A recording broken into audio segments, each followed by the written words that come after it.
శ్రీ పరమాత్మనే నమః.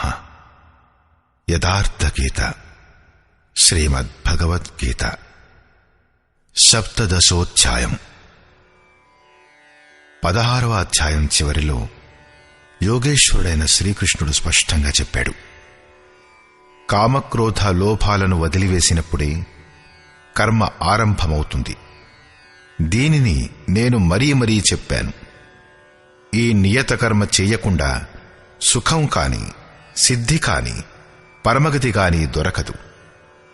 కాబట్టిప్పుడు కర్తవ్యాకర్తవ్య విధానంలో ఏం చెయ్యాలి, ఏం చెయ్యకూడదు అనే విషయంలో శాస్త్రమే ప్రమాణం. ఇంకేదో శాస్త్రం కాదు. ఇతి గుహ్యతమం శాస్త్రమిదం. గీత స్వయంగా ఒక శాస్త్రం. అన్యశాస్త్రాలు కూడా ఉన్నాయి. కాని ఇక్కడ గీతపైనే దృష్టి ఉంచాలి. ఇంకో శాస్త్రం కోసం వెతకనవసరం లేదు. ఇతర చోట్లలో వెతికితే ఈ క్రమబద్ధత్వం లభించదు. కాబట్టి దారి తప్పిపోతారు.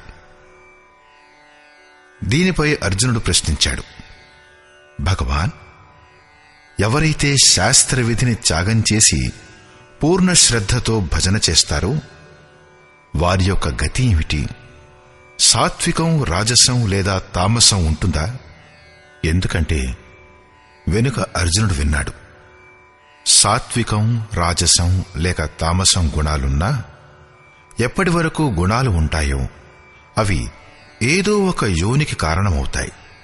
అందువల్ల ప్రస్తుత అధ్యాయం యొక్క మొదట్లోనే తను ప్రశ్నించాడు. అర్జున ఉవాచ,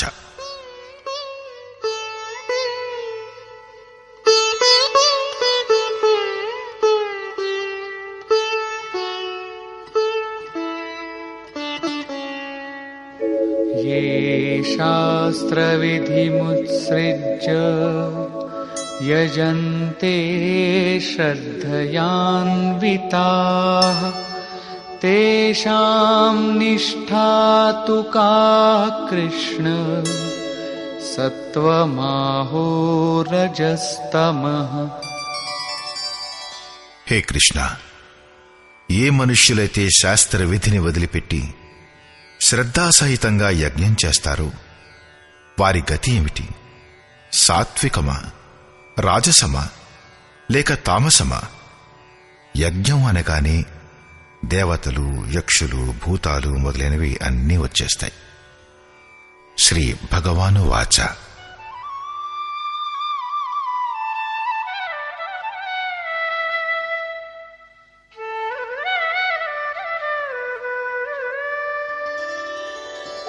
त्रिविधा भवति श्रद्धा देहिनां सा स्वभावजा सात्विकी राजसी चैव तामसी चेति तां शृणु. రెండవ అధ్యాయంలో యోగేశ్వరుడన్నాడు, అర్జున, ఈ యోగంలో నిర్ధారితమైన క్రియ ఒక్కటే. అవివేకుల బుద్ధి అనంత శాఖలు గలదై ఉంటుంది. కాబట్టి వారు అనంత క్రియలను విస్తరింపచేసుకుంటారు. ఆడంబరమైన, శోభాయుక్తమైన మాటలలో వాటిని వ్యక్తం చేస్తారు. వారి మాటల ప్రభావం ఎవరి చిత్తంపై పడుతుందో అర్జున, వారి బుద్ధి కూడా వినష్టమైపోతుందే కాని వారేమీ పొందలేరు. సరిగ్గా ఇదే ఇక్కడ పునరావృతమయ్యింది. ఎవరైతే శాస్త్ర విధి ముత్సృజ్య, శాస్త్ర విధిని విడిచి భజన చేస్తారో వారి శ్రద్ధ కూడా 3 రకాలుగా ఉంటుంది. దీనిమీద శ్రీకృష్ణుడంటాడు, మనుష్యుడి అలవాట్లచే ఉత్పన్నమైన శ్రద్ధ సాత్వికం, రాజసం మరియు తామసం, ఇలా 3 రకాలుగా ఉంటుంది. వాటిని గురించి విను. మనుష్యుడి హృదయంలో ఈ శ్రద్ధ అవిరళంగా ఉంటుంది.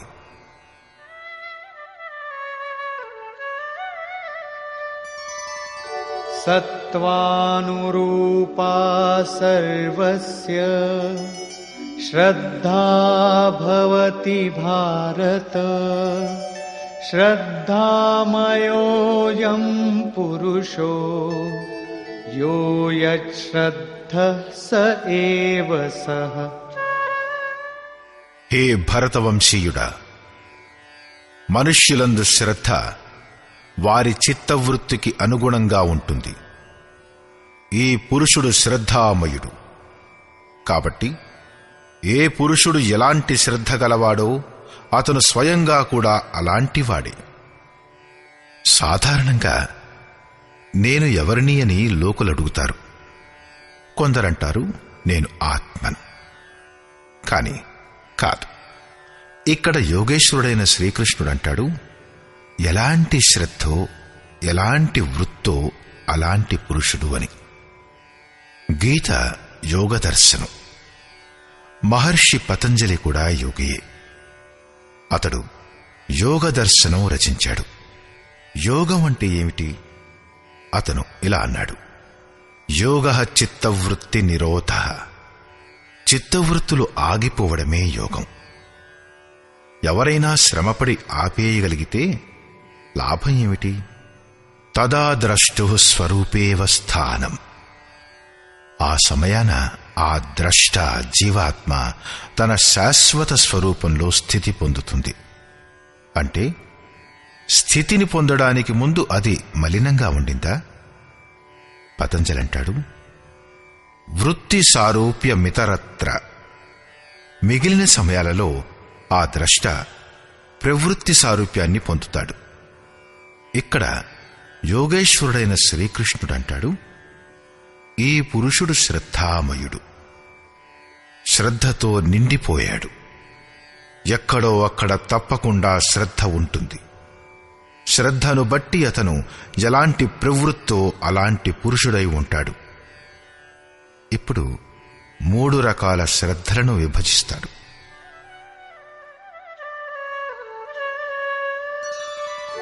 యజంతే సాత్వికా దేవాన్ యక్షరక్షాంసి రాజసాః ప్రేతాన్ భూతగణాంశ్చాన్యే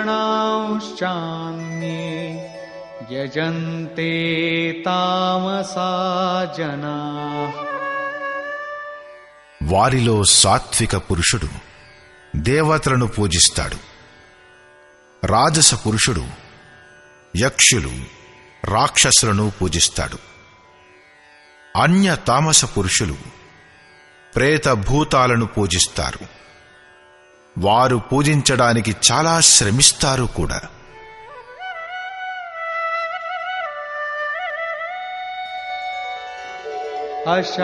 అశాస్త్రవిహితం ఘోరం తప్యంతే యే తపో జనాః దంభాహంకార సంయుక్తాః కామరాగబలాన్వితాః.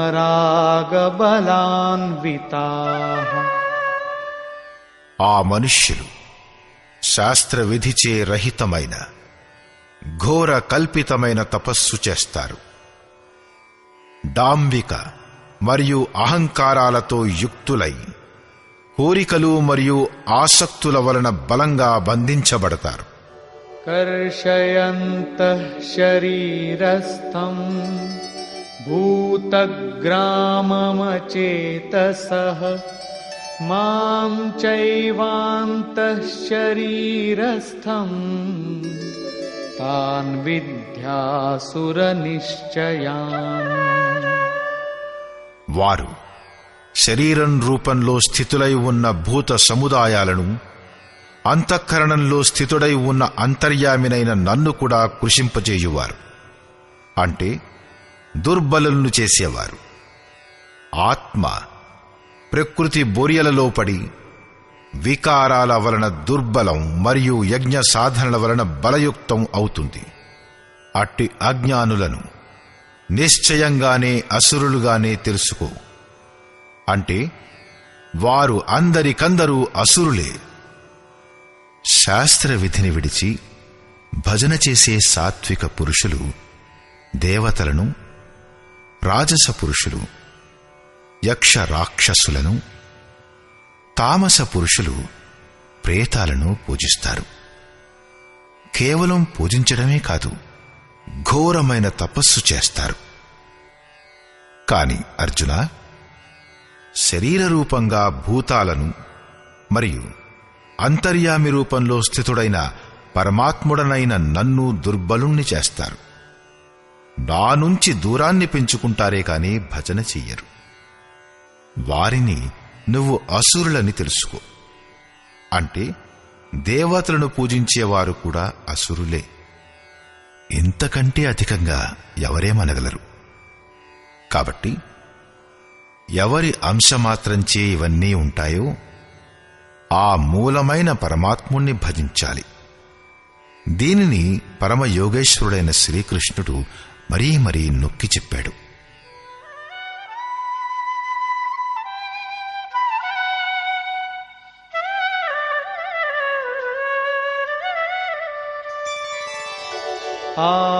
ఆహారస్త్వపి సర్వస్య త్రివిధో భవతి ప్రియః యజ్ఞస్తపస్తథా దానం తేషాం భేదమిమం శృణు. అర్జున, ఎలాగైతే శ్రద్ధ 3 రకాలుగా ఉంటుందో అలాగే అందరికీ తమ తమ ప్రకృతికి అనుగుణంగా భోజనం కూడా 3 రకాలుగా ప్రియంగా ఉంటుంది. మరియు అలాగే యజ్ఞం, తపం మరియు దానం కూడా 3 రకాలుగా ఉన్నాయి. వాటి తేడాలను గురించి విను. మొదట ఆహారం గురించి చెప్పబడింది. ఆయు సత్వబలారోగ్య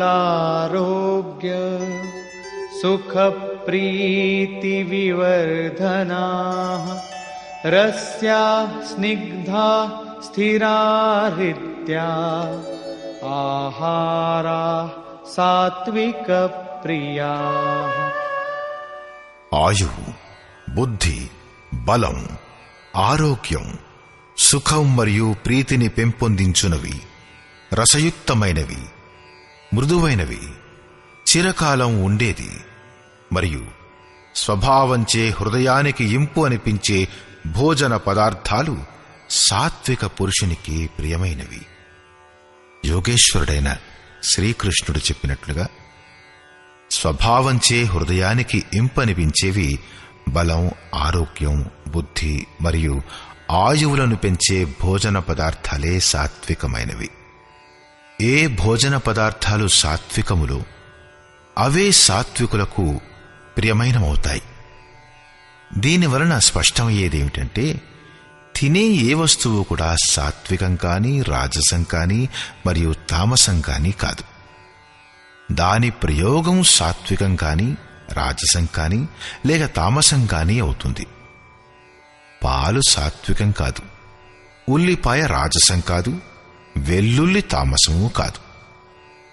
ఎక్కడి వరకు బలం, బుద్ధి, ఆరోగ్యం మరియు హృదయానికి ప్రియమైనదవడం అనే ప్రశ్న వస్తే ప్రపంచంలో మనుష్యులకు తమ తమ ప్రకృతి, వాతావరణం మరియు పరిస్థితులకు అనుకూలంగా వేర్వేరు భోజన పదార్థాలు ప్రియమైనమవుతాయి.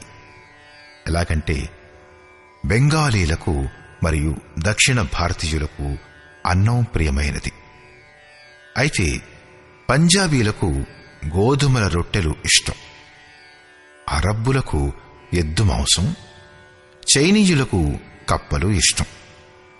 ఇంకోవైపు ఉత్తర ధ్రువ శీతల ప్రదేశాల్లో మాంసం లేకుండా జీవితమే గడవదు. రష్యా, మంగోలియా దేశాలలోని ఆదివాసులు తినడానికి గుర్రపు మాంసాన్ని ఉపయోగిస్తారు. ఐరోపా దేశస్థులు ఆవు, పంది మాంసం తింటారు. అయినా విద్యాబుద్ధుల వికాసం మరియు ఔన్నత్యంలో అమెరికనులు, యూరోపియన్లు ప్రథమ శ్రేణిలో ఉన్నారు. గీత ప్రకారంగా రసయుక్తమైనవి, చిరకాలం ఉండే భోజన పదార్థాలు సాత్వికమైనవి. దీర్ఘాయువు, అనుకూల్యం, బలం, బుద్ధి పెంచగల ఆరోగ్యవర్ధక పదార్థాలు సాత్వికమైనవి. స్వాభావికంగా హృదయానికి ప్రియం అనిపించే భోజన పదార్థాలు సాత్వికమైనవి. కాబట్టి తినే ఏ పదార్థాన్ని కూడా ఎక్కువ అని కాని తక్కువ అని కాని అంచనా వేయనవసరం లేదు. పరిస్థితులు, వాతావరణం, దేశ కాలాలకు అనుగుణంగా ఏ భోజన పదార్థం స్వాభావికంగా ప్రియమనిపిస్తుందో, జీవన శక్తిని ఇస్తుందో అదే సాత్వికమైనది. వస్తువు సాత్వికం, రాజసం మరియు తామసికం కాదు, కాని దాని ప్రయోగం సాత్వికం, రాజసం మరియు తామసికం అవుతుంది. దీని అనుకూలంగానే ఏ వ్యక్తి అయితే ఇల్లు కుటుంబాన్ని వదిలేసి కేవలం ఈశ్వరారాధనలో లిప్తమైపోతాడో, సన్యాసాశ్రమంలో ఉంటాడో అతనికి మాంసము, మదిర త్యాజ్యములు. ఎందుకంటే అనుభవంలో చూడదగినదేమిటంటే ఈ పదార్థాలు ఆధ్యాత్మిక మార్గంలో అవరోధాలు కల్పించే మనోభావాల్ని ఉత్పన్నం చేస్తాయి. కాబట్టి వీటి వలన సాధనాపథంలో భ్రష్టుడయ్యేందుకు అవకాశం ఎక్కువ. ఏకాంత స్థలంలో ఉంటూ విరక్తుడిగా ఉన్న వ్యక్తికి యోగేశ్వరుడైన శ్రీకృష్ణుడు 6వ అధ్యాయంలో ఆహారం విషయంలో ఒక నియమాన్ని చెప్పాడు. యుక్తాహార విహారస్య. దీనినే మనస్సులో ఉంచుకొని ఆచరించాలి. భజన చేసేవారు సహాయకరమైనంత ఆహారాన్నే భుజించాలి. కట్వం లలవణాత్యుష్ణ తీక్ష్ణరూక్షవిదాహినః ఆహారారాజసస్యేష్టా దుఃఖశోకామయప్రదాః. చేదు, పులుపు, ఎక్కువ ఉప్పు, ఎక్కువ వేడి, కారం, చూపులకే మంటను కలిగించే మరియు దుఃఖం, దిగులు మరియు రోగాలను ఉత్పన్నం చేసే ఆహారం రాజస పురుషులకు ప్రియమవుతుంది.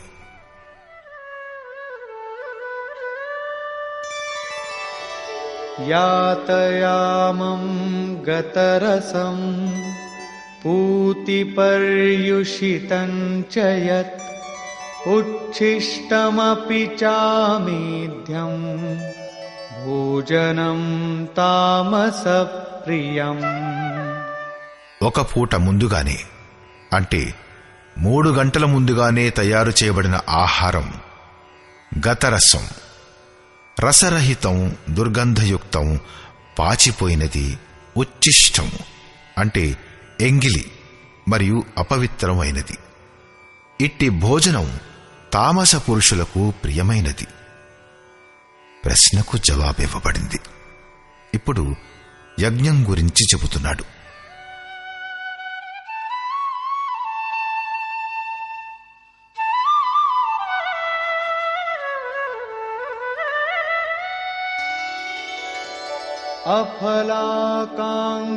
అఫలాకాంక్షిభిర్యజ్ఞో విధిదృష్టో య ఈజ్యతే యష్టవ్యమేవేతి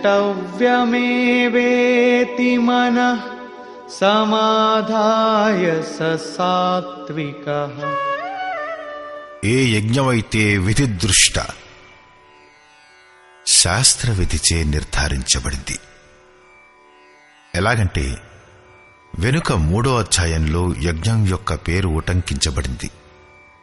4వ అధ్యాయంలో యజ్ఞం యొక్క స్వరూపం చెప్పబడింది. చాలామంది యోగులు ప్రాణాన్ని అపానంలో, అపానాన్ని ప్రాణంలో ఆహుతి ఇస్తారు. ప్రాణాపానాల గతిని నిరోధించి ప్రాణాల గతిని స్థిరం చేస్తారు. సంయమాగ్నిలో ఆహుతి ఇస్తారు. ఈ రకంగా యజ్ఞం యొక్క 14 సోపానాలు చెప్పబడ్డాయి. అవన్నీ బ్రహ్మ వరకు గల దూరాన్ని తరింపచేయగలిగే ఒకే క్రియ యొక్క ఉచ్ఛ నీచ అవస్థలు. సంక్షేపంగా యజ్ఞం అంటే విశిష్ట చింతనా ప్రక్రియ యొక్క చిత్రణ. దాని పరిణామం సనాతన బ్రహ్మలో ప్రవేశం. దాని విధానం ఈ శాస్త్రంలో ఇవ్వబడింది. ఆ శాస్త్ర విధానాన్ని మళ్లీ సమర్థిస్తూ ఇలా అంటాడు: అర్జున, శాస్త్ర విధిచే ఏది నియతమైందో, దేనిని చెయ్యడం కర్తవ్యమో, ఏదైతే మనస్సును నిరోధిస్తుందో, ఏదైతే ఫలాన్ని కోరని పురుషుల ద్వారా చేయబడుతుందో ఆ యజ్ఞం సాత్వికమైనది.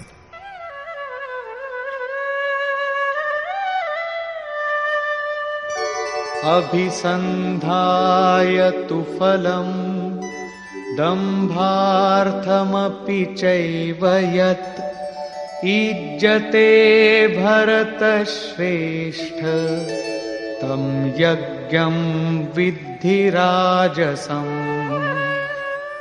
హే అర్జున, ఏ యజ్ఞమైతే కేవలం డంబాచారం కోసమే చేయబడుతుందో లేక ఫలాన్ని ఆశించి చేయబడుతుందో దాన్ని రాజసయజ్ఞంగా తెలుసుకో. దీని కర్తకు యజ్ఞం యొక్క విధి తెలుసు. కాని డంబాచారంతో ప్రతిఫలాన్ని ఆశించి చేస్తారు. ఫలానా వస్తువు దొరుకుతుంది, లోకులు యజ్ఞం చేస్తున్నాడని గౌరవంగా చూస్తారు, ప్రశంసిస్తారు. అలాంటి యజ్ఞకర్త వాస్తవానికి రాజస గుణం కలవాడు. ఇప్పుడు తామస యజ్ఞం గురించి చెప్తాడు.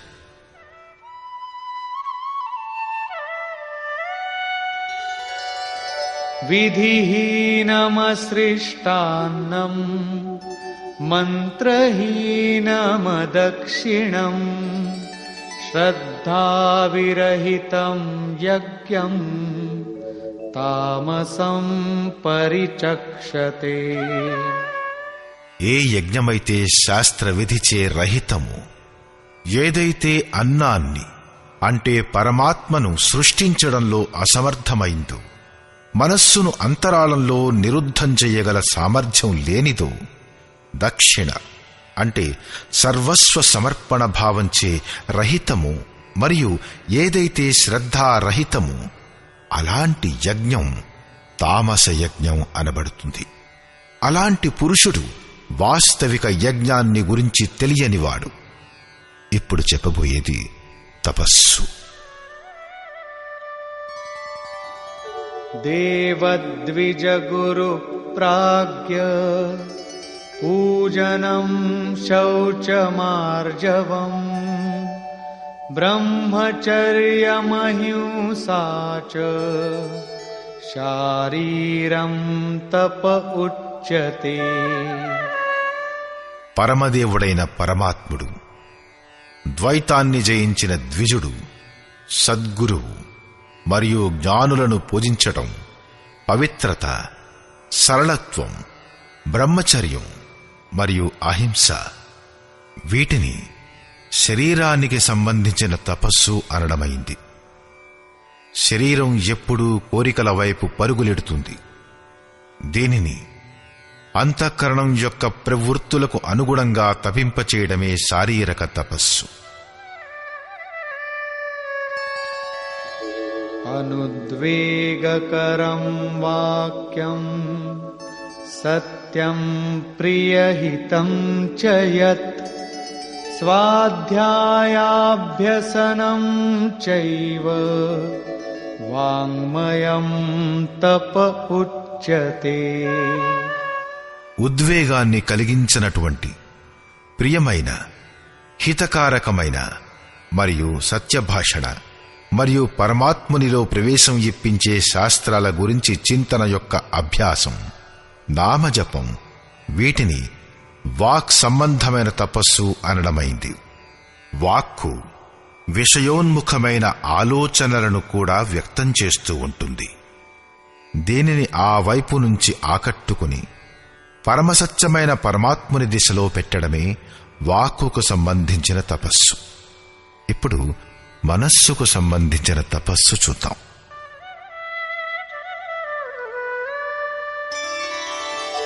మనః ప్రసాద సౌమ్యత్వం మౌనమాత్మ వినిగ్రహః భావ సంశుద్ధిరిత్యేతత్ తపో మానసముచ్యతే. మనస్సు యొక్క ప్రసన్నత్వం, సౌమ్యభావం, మౌనం అంటే ఇష్టదైవం తప్ప అన్య విషయాల స్మరణ రాకుండుట, మనస్సు యొక్క నిరోధం, అంతఃకరణం యొక్క పవిత్రత, ఇవి మనస్సుకు సంబంధించిన తపస్సు అనబడతాయి. ఆ మూడు శారీరక, వాక్కు మరియు మనస్సు, ఆ మూడు తపస్సులను కలిపి సాత్విక తపస్సు అంటారు.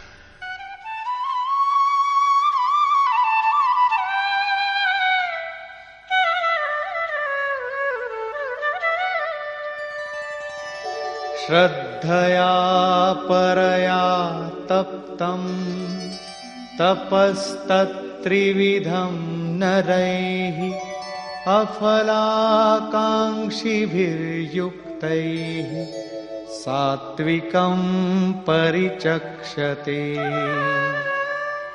ఫలాన్ని ఆశించకుండా, అంటే నిష్కామకర్మచే యుక్తులైన పురుషుల ద్వారా పరమశ్రద్ధతో చెయ్యబడే ఆ మూడు తపస్సులను కలిపి సాత్విక తపస్సు అంటారు. ఇప్పుడు రాజస తపస్సు.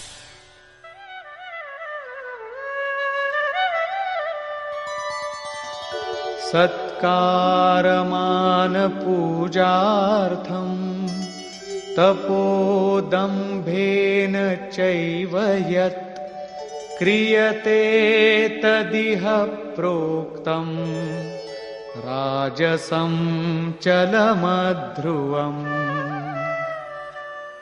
ఏ తపస్సు సత్కారం, సన్మానం మరియు పూజ కోసం, ఆడంబరం కోసం చేయబడుతుందో, అనిశ్చితము మరియు చంచల ఫలాన్నిచ్చే ఆ తపస్సును రాజస తపస్సు అంటారు.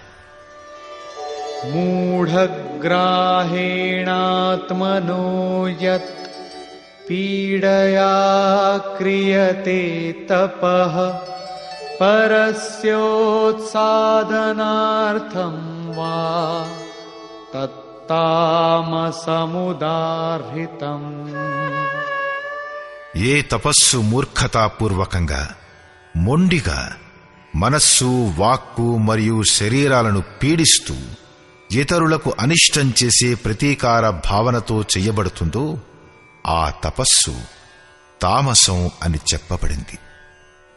ఈ ప్రకారంగా సాత్విక తపస్సుచే శరీరం, మనస్సు మరియు వాక్కులను ఇష్టదైవానికి అనుగుణంగా మార్చడం జరుగుతుంది. రాజస తపస్సులో తపస్సు యొక్క ప్రక్రియ అదే, కాని దంభ, మాన, సన్మానాలను ఆశిస్తూ తప్పించడం జరుగుతుంది.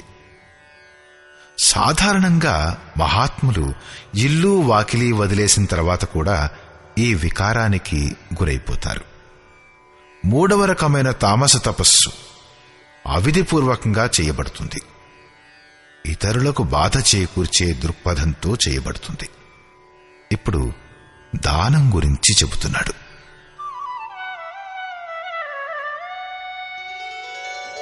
దాతవ్యమితి యద్దానం దీయతేనుపకారిణే దేశే కాలే చ పాత్రే చ తద్దానం సాత్వికం స్మృతం. దానం చేయడమే కర్తవ్యంగా భావించి స్థానాన్ని బట్టి, కాలాన్ని బట్టి నిజమైన పాత్రుడు ప్రాప్తించినప్పుడు ప్రత్యుపకార భావనారహితంగా ఇచ్చే దానమే సాత్వికమనబడుతుంది. యత్తు ప్రత్యుపకారార్థం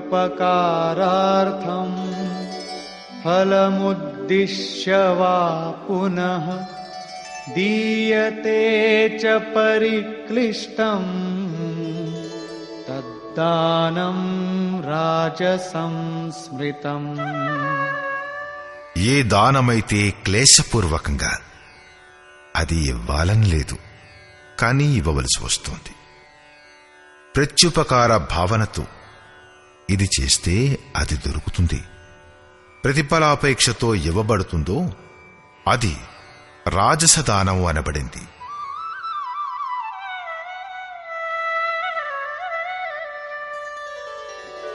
అదేశకాలే యద్దానం అపాత్రేభ్యశ్చ దీయతే అసత్కృతమవజ్ఞాతం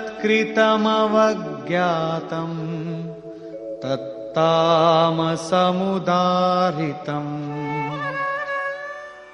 ఏ దానమైతే సత్కారం లేకుండా తిరస్కారపూర్వకంగా చీదరించుతూ అయోగ్యమైన దేశకాలాలలో అనధికారులకు ఇవ్వబడుతుందో ఆ దానం తామసీ అనబడింది. పూజ్య గురువుగారు అనేవారు, ఓ కుపాత్రుడికి దానమిస్తే దాత వినష్టమైపోతాడు. సరిగ్గా ఇదే ప్రకారంగా శ్రీకృష్ణుడు దానం ఇవ్వడమే కర్తవ్యం అన్నాడు.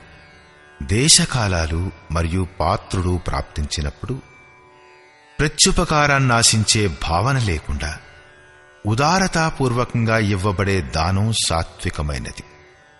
కష్టంగా ఇవ్వబడే, ఫలాపేక్షతో ఇవ్వబడే దానం రాజసి మరియు సత్కారం లేక చీదరింపులతో ప్రతికూలమైన దేశకాలాలలో కుపాత్రుడికి ఇచ్చే దానం తామసి. ఇది కూడా దానమే. కాని ఎవరైతే ఇల్లు గిల్లు మొదలైన అన్నింటిపై మమతను మమకారాన్ని వదిలేసి ఏకైక ఇష్టదైవంపైనే ఆధారపడిన వారి దానం చేసే విధానం దీనికంటే ఉన్నతమైనది. అది సర్వస్వం యొక్క సమర్పణ. సంపూర్ణ కోరికల నుండి తప్పుకుని మనస్సు యొక్క సమర్పణ భావం. శ్రీకృష్ణుడు చెప్పిన విధంగా మయ్యేవ మన ఆధత్స్వ. కాబట్టి దానం చాలా ఆవశ్యకమైనది. ఇప్పుడు ఓం తత్ మరియు సత్ యొక్క స్వరూపం గురించి చెబుతాడు.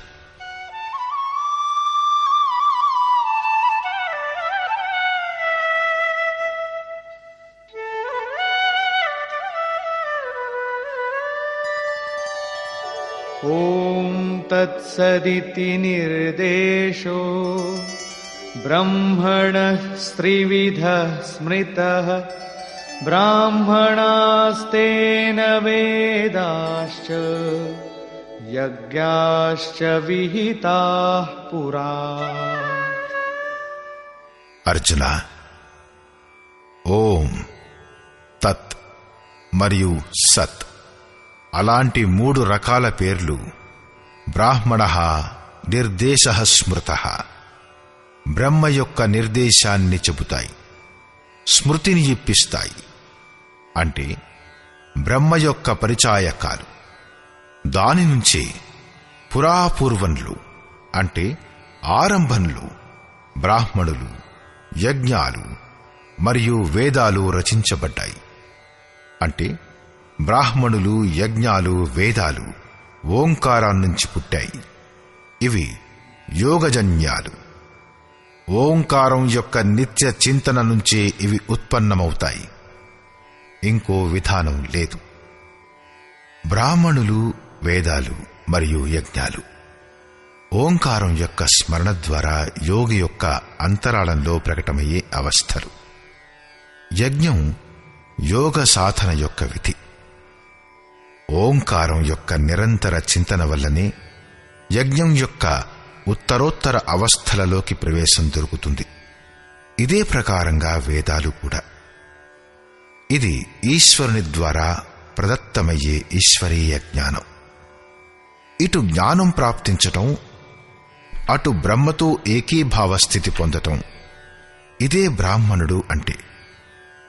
శమః, దమః, శౌచం మనస్సు యొక్క నిరోధం, ఇంద్రియాల నియంత్రణ, అనుభవ సంచారం మొదలగునవి బ్రహ్మలో విలయం కావడానికి యోగ్యతలు.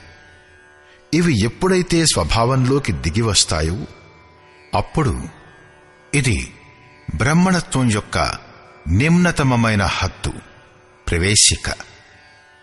సాధన పూర్తయ్యే కాలంలో దర్శనంతో పాటు బ్రహ్మలో స్థితి, బ్రహ్మణత్వపు పరాకాష్ఠ. ఈ 3 బ్రాహ్మణులు, యజ్ఞం, వేదాలు ప్రకృతిలో వస్తువులుగాని ప్రాణులుగాని కావు. కాని ఇవి ఈశ్వరీయ ఆలోకంలో, అంతఃకరణంలో ప్రకటమయ్యే స్థితులు. ప్రతి భావికునకు దొరకగలవు.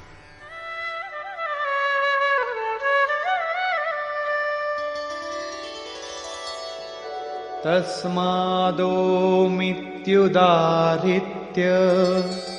యజ్ఞదానతపః క్రియాః ప్రవర్తంతే విధానోక్తాః సతతం బ్రహ్మవాదినాం. కాబట్టి బ్రహ్మ యొక్క చింతన చేసే పురుషుల యొక్క శాస్త్ర విధిచే నియతమైన యజ్ఞం, దానం మరియు తపఃక్రియలను నిరంతరం ఓంకారాన్నే ఉచ్చరించి చేయబడతాయి. దీనితో బ్రహ్మ యొక్క స్మరణ కూడా అయిపోతుంది. ఇప్పుడు తత్ శబ్దం యొక్క ప్రయోగం గురించి చెప్తాడు.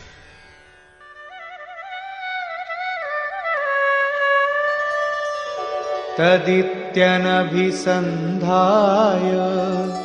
ఫలం యజ్ఞతపః క్రియాః దానక్రియాశ్చ వివిధాః క్రియంతే మోక్షకాంక్షిభిః. తత్ అంటే అతని, అంటే పరమాత్ముడే సర్వత్రా ఉన్నాడు. ఈ భావనతో ఫలాన్ని ఆశించకుండా శాస్త్రం ద్వారా నిర్దిష్టమైన నానా ప్రకారాలైన యజ్ఞ, దానం మరియు తపస్సుల క్రియలు పరమ కళ్యాణాన్ని కోరుకునే పురుషుల ద్వారా చేయబడతాయి. తత్ శబ్దం పరమాత్మని పట్ల సమర్పణను సూచిస్తుంది. అంటే జపం ఓంకారంతోనే చేయండి. యజ్ఞం, దానం మరియు తపస్సుల యొక్క క్రియలు అతనిపై ఆధారపడి చేయండి. ఇప్పుడు సత్ యొక్క ప్రయోగ స్థానం గురించి చెబుతాడు.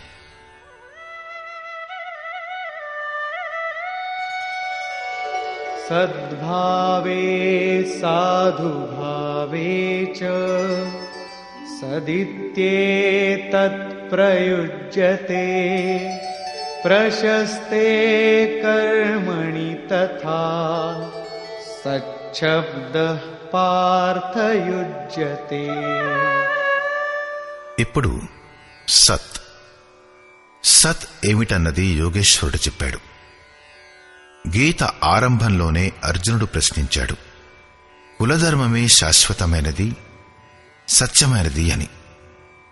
అప్పుడు శ్రీకృష్ణుడన్నాడు, అర్జున, నీకు ఈ అజ్ఞానం ఎక్కడి నుంచి వచ్చింది?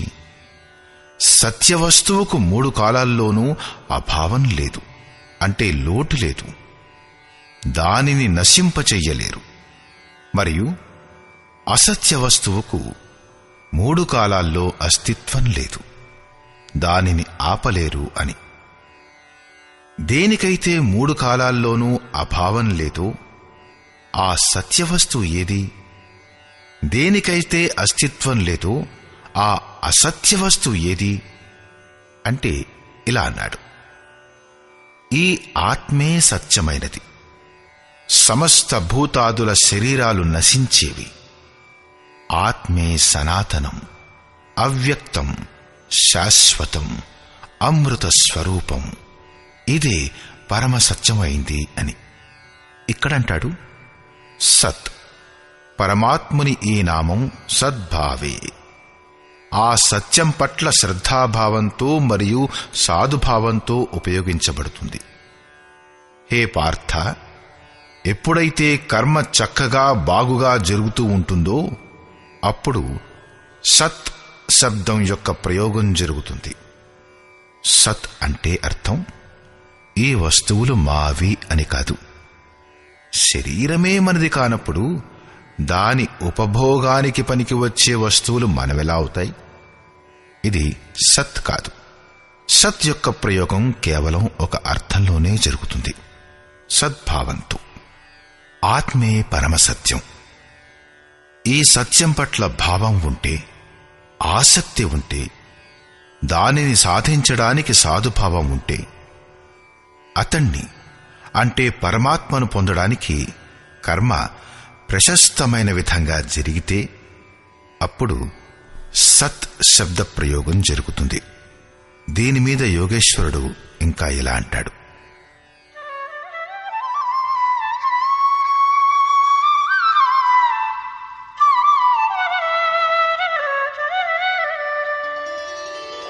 यज्ञे तपसि दाने च स्थितिः सदिति चोच्यते कर्म चैव तदर्थीयम् सदित्येवाभिधीयते।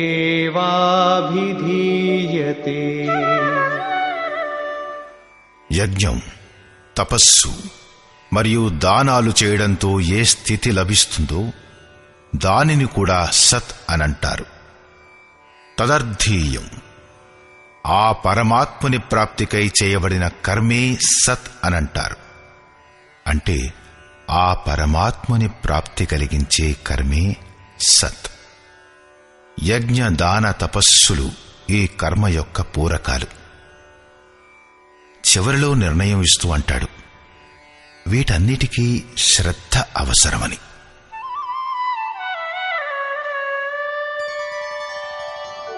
అశ్రద్ధయా హుతం దత్తం తపస్తప్తం కృతం చ యత్ అసదిత్యుచ్యతే పార్థ న చ తత్ప్రేత్య నో ఇహ.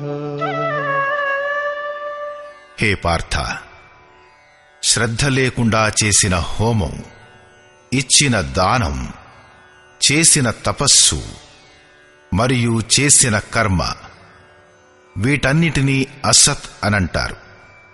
అవి ఈ లోకంలో కాని మరియు పరలోకంలో కాని లాభదాయకాలు కావు.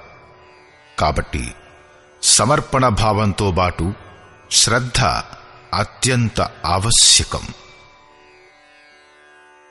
సారాంశం. అధ్యాయం ఆరంభంలోనే అర్జునుడు ప్రశ్నించాడు, భగవాన్, ఎవరైతే శాస్త్రవిధిని వదిలేసి శ్రద్ధతో యుక్తులై యజ్ఞం చేస్తారో వారి శ్రద్ధ ఎటువంటిది? సాత్వికమా, రాజసమా, లేక తామసమా? దీనిని గురించి యోగేశ్వరుడైన శ్రీకృష్ణుడు ఇలా అన్నాడు, అర్జున, ఈ పురుషుడు శ్రద్ధాస్వరూపుడు. ఎక్కడో అక్కడ అతని శ్రద్ధ ఉంటుంది. శ్రద్ధ ఎలాంటిదో పురుషుడు అలాంటివాడే అవుతాడు. ప్రవృత్తి ఎలా ఉంటే పురుషుడు అలాంటివాడే అవుతాడు. అతని శ్రద్ధ సాత్వికం, రాజసం మరియు తామసం అని 3 రకాలుగా ఉంటుంది. సాత్విక శ్రద్ధ గలవారు దేవతలను, రాజస శ్రద్ధ గలవారు యక్షులను, రాక్షసులను మరియు తామస శ్రద్ధ గలవారు భూతప్రేతాలను పూజిస్తారు. శాస్త్రవిధిచే రహితమైన ఈ పూజల ద్వారా ఈ 3 రకాల శ్రద్ధాళువులు శరీరంలో స్థితమైన భూత సముదాయాలను, అంటే తమ సంకల్పాలను మరియు హృదయదేశంలో స్థితుడైన అంతర్యామినైన నన్ను కూడా కృశింపచేస్తారు, కాని పూజించరు. వీరందరినీ నిశ్చయంగా నువ్వు అసురులు అని తెలుసుకో. అంటే భూత ప్రేత యక్ష రాక్షసులను మరియు దేవతలను పూజించేవారు అసురులు. దేవతల గురించి శ్రీకృష్ణుడు ఇక్కడ 3వ చర్చ చేశాడు. మొదట 7వ అధ్యాయంలో అతను, అర్జున, కోరికలు ఎవరి జ్ఞానాన్నైతే అపహరించాయో ఆ మూఢ బుద్ధి గలవారే అన్యదేవతల్ని పూజిస్తారు అన్నాడు. రెండోసారి 9వ అధ్యాయంలో అదే ప్రశ్నను తిరిగి లేవదీసేలా అన్నాడు, ఎవరైతే ఇతర దేవతలను పూజిస్తారో వారు కూడా నన్నే పూజిస్తారు, కాని వారి ఆ పూజ విధిపూర్వకమైనది కాదు. అంటే శాస్త్రంలో నిర్ధారించబడిన విధికి భిన్నమైనది. కాబట్టి అది వినష్టమైపోతుంది. ఇక్కడ 17వ అధ్యాయంలో వారిని ఆసురీ స్వభావం గలవారన్నాడు. శ్రీకృష్ణుని మాటలలో ఒక్క పరమాత్ముడినే పూజించాలనే విధానం ఉంది. ఆ తర్వాత యోగేశ్వరుడైన శ్రీకృష్ణుడు 4 విషయాల గురించి చెప్పాడు: ఆహారం, యజ్ఞం, తపస్సు మరియు దానం. ఆహారం 3 రకాలు. సాత్విక పురుషులకు ఆరోగ్యాన్నిచ్చే, స్వాభావికంగా ప్రియమయ్యే స్నిగ్ధ ఆహారం ప్రియమైనది. రాజస పురుషులకు చేదు, అతివేడి, కారం, మసాలా, రోగవర్ధకమైన ఆహారం ప్రియమైనది. తామస పురుషులకు ఎంగిలి, పాచిపోయినది మరియు అపవిత్రమైన ఆహారం ప్రియమైనది. శాస్త్ర విధిచే నిర్దిష్టమైన యజ్ఞం అంటే ఆరాధన యొక్క అంతఃక్రియ మనస్సును నిరోధించేది, ఫలాకాంక్షచే రహితమైనది, సాత్వికమైనది. ఆడంబరాన్ని ప్రదర్శిస్తూ ప్రతిఫలం కోసం చేయబడితే అదే యజ్ఞం రాజసయజ్ఞం. శాస్త్ర విధిచే రహితమై మంత్రదాన శ్రద్ధారహితమై చేసిన యజ్ఞం తామస యజ్ఞం అవుతుంది. పరమదేవుడైన పరమాత్మునిలో ప్రవేశం ఇప్పించే అన్ని యోగ్యతలు ఎవరిలో ఉన్నాయో ప్రజ్ఞుడైన ఆ సద్గురు అర్చన, సేవ, అంతఃకరణంలో అహింస, బ్రహ్మచర్యం, పవిత్రతలకు అనుగుణంగా శరీరాన్ని తపింపచేయడం శారీరక తపస్సు. సత్యం ప్రియమనిపించేటట్లుగా మరియు హితవచనాలు చెప్పడం వాక్కు యొక్క తపస్సు. మనస్సును కర్మలో ప్రవృత్తం చెయ్యడం, ఇష్టదైవాన్ని తప్ప విషయచింతన పట్ల మనస్సును నిర్లిప్తంగా ఉంచటం మనస్సుకి సంబంధించిన తపస్సు. మనస్సు, వాక్కు మరి శరీరం మూడింటినీ కలిపి పరమాత్మ వైపుకు తపింపచేయడం సాత్విక తపస్సు. రాజస తపస్సులో కోరికలతో పాటు ఆ తపస్సునే చేయడమవుతుంది. మరి తామసీ తపస్సు శాస్త్ర విధిచే రహితమై స్వేచ్ఛానుసారంగా చేయడమవుతుంది. కర్తవ్యమనుకుంటూ దేశకాలాలు మరియు పాత్రను ఎంచుకుని శ్రద్ధాపూర్వకంగా ఇచ్చిన దానం సాత్వికమైనది. ఏదో లాభానికై లోభంతో ఇష్టం లేకుండా బలవంతంగా ఇచ్చే దానం రాజసదానం. మరియు చీదరించుకుంటూ అయోగ్యుడికిచ్చే దానం తామసికమైనది. ఓం, తత్ మరియు సత్ల స్వరూపం గురించి చెబుతూ యోగేశ్వరుడు ఇలా అన్నాడు: ఈ నామాలు పరమాత్ముణ్ణి స్మృతిపథంలోకి తెస్తాయి. శాస్త్ర విధిచే నిర్ధారితమైన తపస్సు, దానం మరియు యజ్ఞాలను ఆరంభం చేయడంలో ఓంకారం యొక్క ప్రయోగం చేయబడుతుంది. మరియు పూర్తయినప్పుడే ఓంకారం మనల్ని వదులుతుంది. తత్ అంటే అర్థం ఆ పరమాత్ముడు. అతని పట్ల సమర్పితమైతేనే ఆ కర్మ పూర్తవుతుంది. ఎప్పుడైతే కర్మ ధారావాహికంగా అవుతుందో అప్పుడు సత్ యొక్క ప్రయోగం అవుతుంది. భజనే సత్. సత్ పట్ల భావన మరియు సాధుభావంలోనే సత్ యొక్క ప్రయోగం జరుగుతుంది. పరమాత్మని ప్రాప్తి కలిగించే కర్మ, యజ్ఞం, దానం మరియు తపస్సు పరిణామంలో కూడా సత్ యొక్క ప్రయోగం జరుగుతుంది. పరమాత్మునిలో ప్రవేశం ఇప్పించే కర్మ నిశ్చయపూర్వకమైన సత్. కాని వీటన్నిటికీ శ్రద్ధ అవసరం. శ్రద్ధచే రహితమై చేసిన కర్మ, ఇచ్చిన దానం, చేసిన తపస్సు ఈ జన్మలో లాభదాయకమైనవి కావు, మరి వచ్చే జన్మలో కూడా కాలేవు. శ్రద్ధ తప్పనిసరిగా ఉండాలి. సంపూర్ణ అధ్యాయంలో శ్రద్ధపై వివరణ ఇవ్వబడింది. చివరిలో ఓం, తత్ మరియు సత్ యొక్క విశిష్టమైన వ్యాఖ్య ప్రస్తుతీకరించబడింది. ఇవి గీతా శ్లోకాలలో మొదటిసారి వచ్చాయి. ఓం తత్సదితి శ్రీమద్భగవద్గీతాసూపనిషత్సు బ్రహ్మ విద్యాయాం యోగశాస్త్రే శ్రీకృష్ణార్జున సంవాదే ఓం తత్సత్ శ్రద్ధాత్రయ విభాగయోగో నామ సప్తదశోధ్యాయః. ఈ ప్రకారంగా శ్రీమద్భగవద్గీత రూపమైన ఉపనిషత్తు మరియు బ్రహ్మ విద్య మరియు యోగశాస్త్రమనే విషయంలో శ్రీకృష్ణుడు మరియు అర్జునుడి సంవాదంలో ఓం తత్సత్ శ్రద్ధాత్రయ విభాగయోగం అనే పేరుగల 17వ అధ్యాయం పూర్తయింది. ఇది శ్రీమద్ పరమహంస పరమానందస్య శిష్య స్వామి అడగడానంద కృతే श्रीमद्भगवद्गीतायाः यथार्थगीताभाष्ये ఓం తత్సత్ శ్రద్ధాత్రయ విభాగయోగో నామ సప్తదశోధ్యాయః. ఈ ప్రకారంగా శ్రీమద్ పరమహంస పరమానంద గారి శిష్యుడు స్వామి అడగడానంద గారిచే రచించబడిన శ్రీమద్ భగవద్గీత యొక్క భాష్యం యథార్థగీతలో ఓం తత్సత్ శ్రద్ధాత్రయ విభాగయోగం అనే పేరుగల 17వ అధ్యాయం పూర్తయింది. హరి ఓం.